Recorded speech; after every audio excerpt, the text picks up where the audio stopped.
Hi everyone.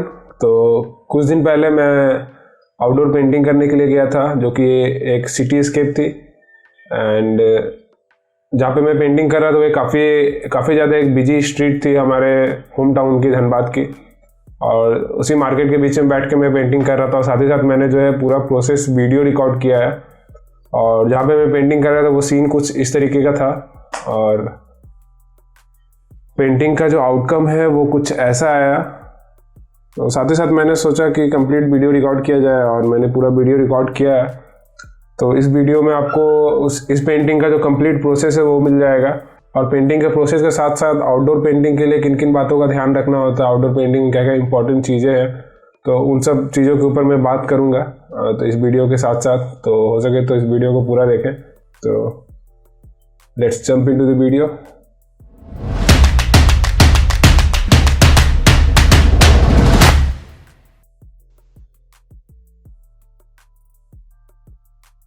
तो अभी start करने के लिए मैं एक फर्स्ट वॉश दे रहा हूँ, और स्काई में मैंने परमानेंट ब्लू का एक वॉश दिया है।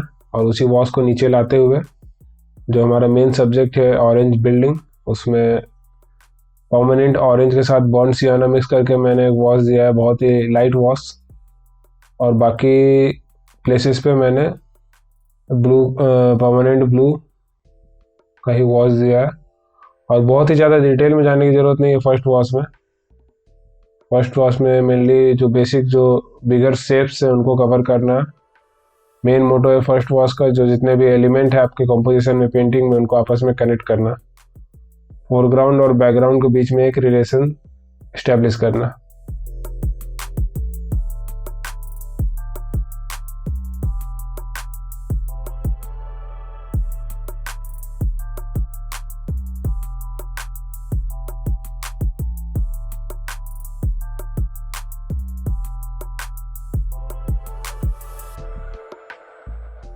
मैं लिमिटेड पैलेट का यूज़ करूँगा इस पेंटिंग में, बहुत ही लिमिटेड कलर के साथ। और ये फर्स्ट वॉश रेडी है। सो टिप नंबर 1, जब भी हम आउटडोर पेंटिंग करते हैं तो हमेशा ध्यान रखना है कि कम से कम कलर का यूज़ करें। जैसे कि आप इस पेंटिंग में देखोगे तो इसमें जो मेरा मेन सब्जेक्ट है, जो कि ये बिल्डिंग है, उसे मैंने ऑरेंज कलर में, मतलब एक वार्म कलर में रखा है। बाकी जो मैक्सिमम दूर के जो चीज़ें हैं उन सबको मैंने ब्लू कलर में रखा है। तो मैक्सिमम जो कलर का मैंने यूज़ किया है वो है रेड, ऑरेंज एंड ब्लू। उसके अलावा यहाँ भी ये जो पेड़ मैंने बनाया है वहाँ पे भी मैंने वही जो ऑरेंज है, ऑरेंज, रेड और ब्लू मिक्स करके एक ब्राउन कलर का पेड़ दिया है। तो जितना कम कलर रखोगे आप, उतनी कम गलतियाँ होंगी। ज़्यादा कलर रखने से ऐसा नहीं है कि पेंटिंग बहुत सुंदर लगेगा, unless you are Milind Malik. So tip number 1 is to use limited palette, and I will show you my color palette which I have used for this painting. So let's proceed. So first wash dry होने के बाद अब धीरे धीरे जो architecture के जो details हैं उस पे जाएंगे हम। और ये लेफ्ट साइड में जो कलर्स देख रहे हो आप, वो मेरा कलर पैलेट है इस पेंटिंग के लिए। ये सारे कलर्स को मैंने यूज़ किया है, आप नोट डाउन कर सकते हो।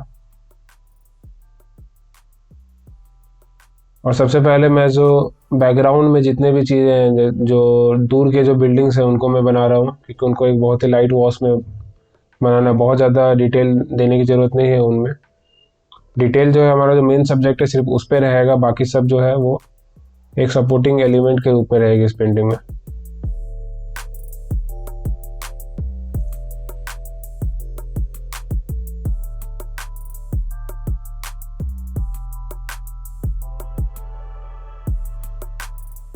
जो हमारा लाइट सोर्स है वो राइट की ओर से आ रहा है, तो राइट फेसिंग में जितने भी वॉल्स हैं उसको मैं एज इट इज़ छोड़ दूंगा, और जो उसके अपोजिट में है, जो शैडो एरियाज में है, उसको मैं धीरे धीरे पेंट करूँगा।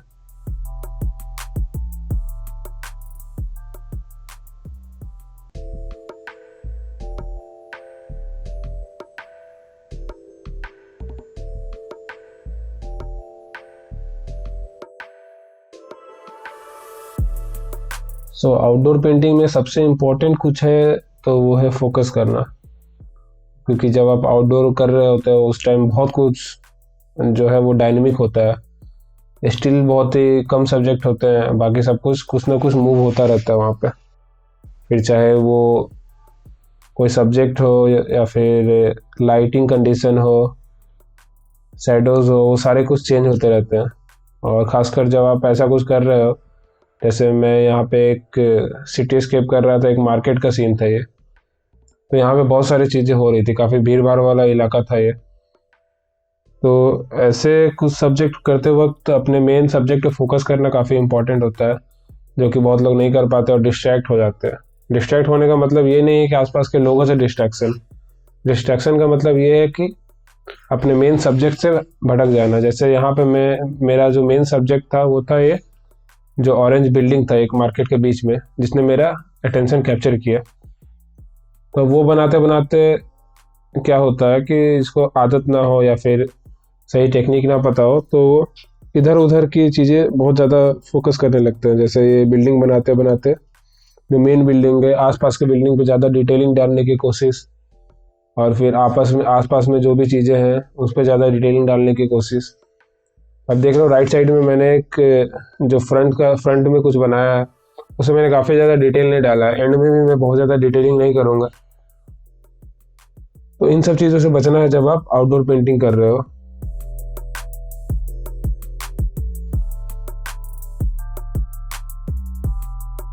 नहीं तो क्या होता है कि जब हम बाहर कहीं बनाने जाते हैं, हमारे पास टाइम बहुत कम होता है, बहुत सारी चीज़ें मूवमेंट होती रहती है। जैसे लाइटिंग कंडीशन हमेशा चेंज होगी, क्योंकि सनलाइट का जो डायरेक्शन है वो धीरे धीरे चेंज होता रहता है टाइम के साथ, और मिनिमम 2-3 घंटा लग ही जाता है बनाने में। तो लाइटिंग कंडीशन चेंज होगी, शैडो चेंज होगा, लोग आपस इधर उधर आते जाते रहते हैं, व्हीकल जो है वो आते जाते रहेंगे। तो उसमें से आपके मेन सब्जेक्ट फोकस करना काफ़ी इंपॉर्टेंट है। आप एक चीज़ ध्यान में रखो कि जो भी डिटेलिंग करना है, जो भी मेन सब्जेक्ट है, जो भी मेन काम करना है, सिर्फ उसके ऊपर करना है। और बाकी सबको बस ऐसे एज सपोर्टिंग एलिमेंट, जो कि काफ़ी ज़्यादा डिटेल में नहीं करना, क्योंकि आपको ऑन स्पॉट सब कुछ कंप्लीट करना है। ऐसे ज़्यादा डिटेलिंग में जाओगे आप तो सामने में बहुत कुछ दिख रहा होता है, सब कुछ कर पाना ऑन स्पॉट पॉसिबल नहीं है। तो सब्जेक्ट पे फोकस करना सब बहुत इंपॉर्टेंट है आउटडोर करते वक्त। और यही जो ऑब्जर्वेशन स्किल है, यही डेवलप होती है आउटडोर करने से। नहीं तो फिर घर में बैठ के करने में ज़्यादा अच्छा आउटकम आता ही है हमेशा, लेकिन वो जो ऑब्जर्वेशन स्किल है वो डेवलप नहीं हो पाती।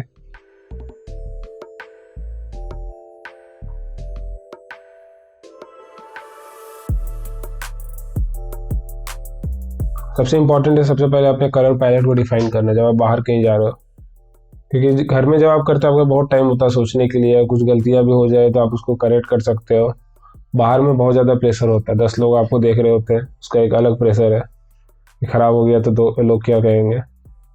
उसके बाद फिर आप बहुत ज़्यादा कलर यूज़ करोगे तो बहुत ज़्यादा दिमाग इधर उधर दौड़ाना पड़ेगा कलर को बैलेंस करने में। उससे अच्छा है कि कम कलर यूज़ करो, लेकिन अच्छे से यूज़ करो। मैंने यहाँ पे बहुत ही कम कलर का यूज़ किया है। ब्लू और जो भी शैडो एरियाज है या फिर दूर के जो एरियाज जहाँ दिखाना था मुझे, वहाँ पे मैंने ब्लू का यूज़ किया है। और जो मेन सब्जेक्ट है वो हमारा वार्म कलर में, मेनली वही रेड, ऑरेंज, येलो, वही जो वार्म कलर जो आपस में जो इंटर रिलेटेड जो भी कलर्स हैं वो कलर्स को मैंने यूज़ किया है। ये बिल्डिंग के नीचे का जो शैडो एरिया है उसको दिखाने के लिए मैंने बॉन्ड सियाना में परमानेंट ब्लू मिक्स किया है, तो काफ़ी एक डार्क कलर मिलता है।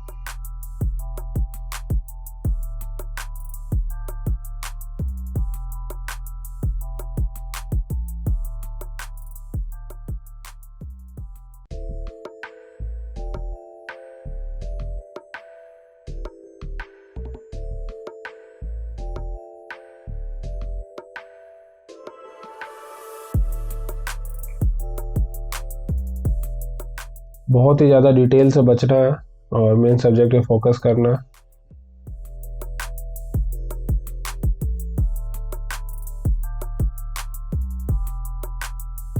कम में बम करना, वही है वाटर कलर। कम में ज़्यादा करना। बहुत ज़्यादा डिटेल करने का मन है तो फिर कोई और मीडियम चूज़ करना बेटर होगा, जैसे एक्रिलिक ऑयल।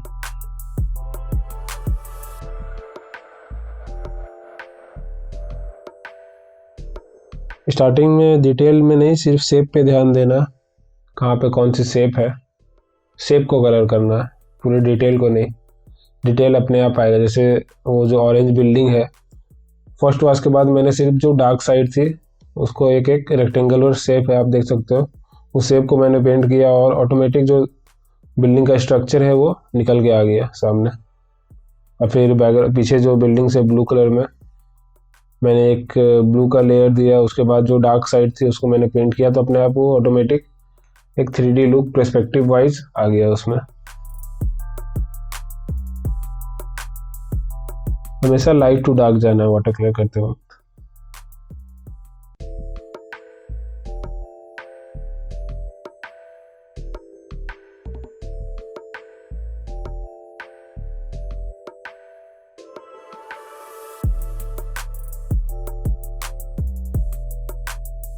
जब आप डार्क कलर करते हैं तो बहुत लोग ये करते हैं कि पानी बहुत कम लेते हैं और कलर बहुत ज़्यादा लेने लगते हैं शैडो दिखाते वक्त।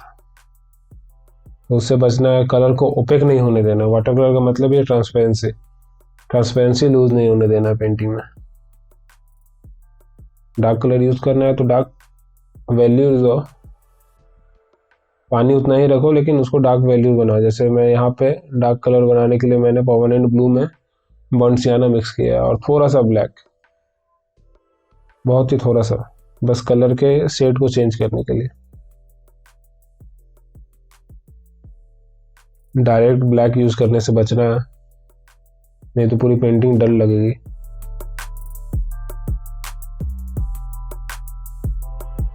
देख लो, मैंने बस एक इल्यूजन क्रिएट किया साइडों का नीचे, और कुछ कुछ मतलब ऐसे ही रैंडम मैंने येलो ऑरेंज ये सब कलर डाल दिया ताकि लगे कि वहाँ पे कोई खड़ा है या फिर कुछ चीज़ें रखी हुई है। अब जो फ्रंट साइड की जो बिल्डिंग्स छोटी छोटी जो शॉप्स है उसको मैं सिर्फ बस पर्सपेक्टिव डिफाइन करने के लिए मैं बस कलर दे रहा हूँ, डिटेल के लिए नहीं। बस ऐसा लगना चाहिए, इंप्रेशन होना चाहिए कि वहाँ पे कुछ है ऐसा बिल्डिंग आर्किटेक्चर। बहुत ज़्यादा डिटेल में नहीं फंसना, जो मेन फोकस हमेशा एक सब्जेक्ट पर रहेगा।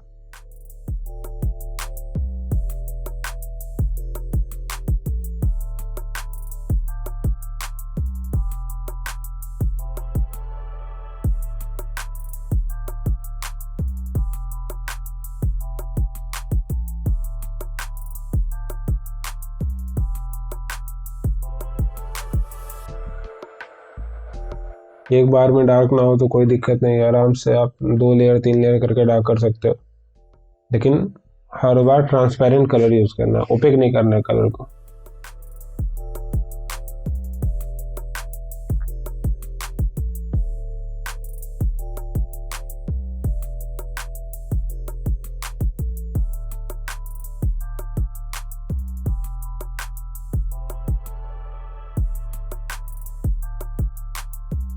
अब जो है धीरे धीरे मैं बिल्डिंग के ऊपर की जो डिटेल्स हैं, शैडोज है आर्किटेक्चर की, वो मैं ऐड करूँगा।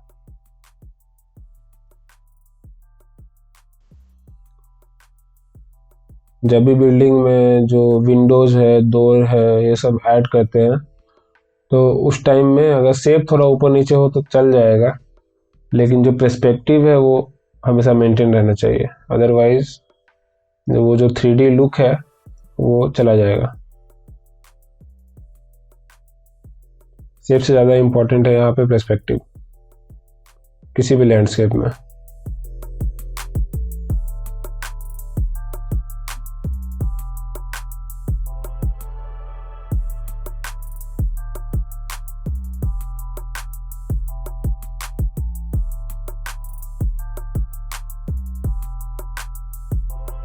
जो छोटे छोटे जो डिटेल्स है वो मैं ऐड कर रहा हूँ धीरे धीरे, जो भी घर के आसपास में होती है, जैसे इलेक्ट्रिक केबल, इलेक्ट्रिक पोल, तो वो सब ऐड करने से अच्छे से तो लगता है कि कुछ लाइफ आया है पेंटिंग में। वैसे अभी बहुत खाली खाली लग रहा है, जब मैं केबल ऐड करूँगा तो लगेगा कि हाँ कुछ ऐसा प्लेस है।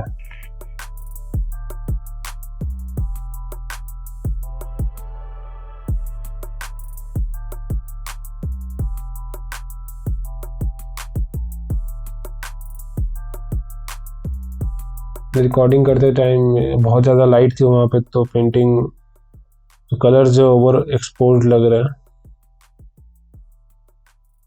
तो थोड़ा एडजस्ट करना होगा। लास्ट में मैं जो पिक्चर है वो पेंटिंग की वो शेयर कर दूंगा।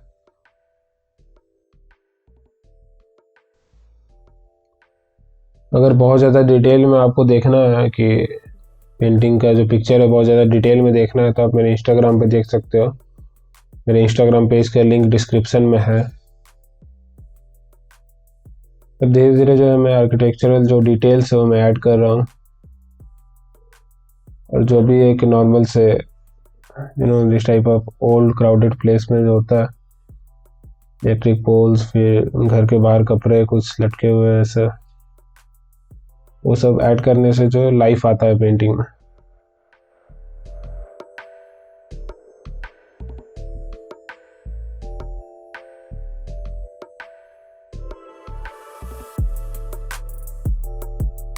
इलेक्ट्रिक वायर्स केबल्स ऐड करते टाइम भी पर्सपेक्टिव का ध्यान रखना बहुत इंपॉर्टेंट है, अदरवाइज वो पूरे पेंटिंग का जो लुक है वो खराब कर सकता है।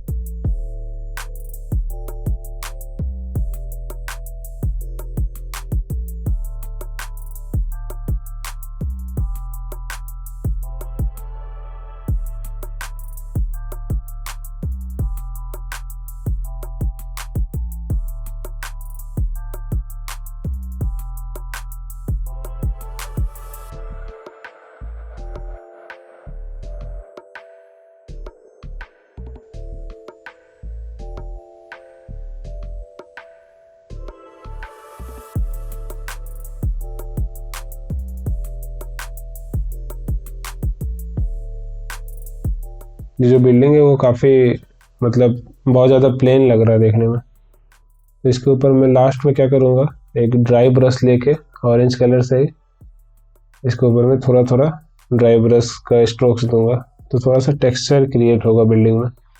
ऐसे बहुत खाली खाली सा लग रहा है और बहुत ही अनरियल लग रहा है देखने में।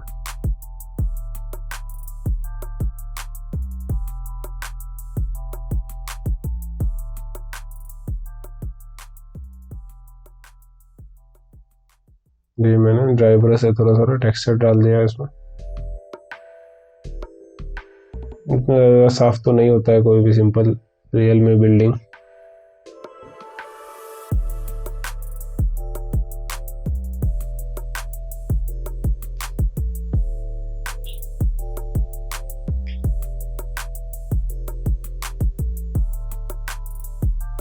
So on spot work almost done है।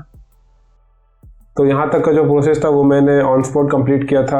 ऑलमोस्ट 98% पेंटिंग मैंने ऑन स्पॉट कंप्लीट कर दिया। उसके बाद घर में आके मैंने थोड़ा सा जो फिनिशिंग टच होता है वो मैंने दिया था। तो घर में आके मैंने क्या किया, ऊपर के पार्ट को मैंने टच नहीं किया। घर में आने के बाद सिर्फ जो नीचे में आप देख रहे हो वहाँ पे एक और लेयर, मतलब ब्लू कलर का एक और लेयर मैंने डाला ताकि थोड़ा और ज़्यादा डेप्थ आए इस एरिया में और कंट्रास्ट थोड़ा हाई हो इस एरिया का, ताकि फोकस जो है हमारा इस बिल्डिंग पे अच्छे से जाए। और उसके साथ मैंने बस 2-4 केबल्स और ऐड किए, बाकी सब सेम है। So let me know if this video was helpful for you or not, and if you like this video then subscribe, share. Thank you.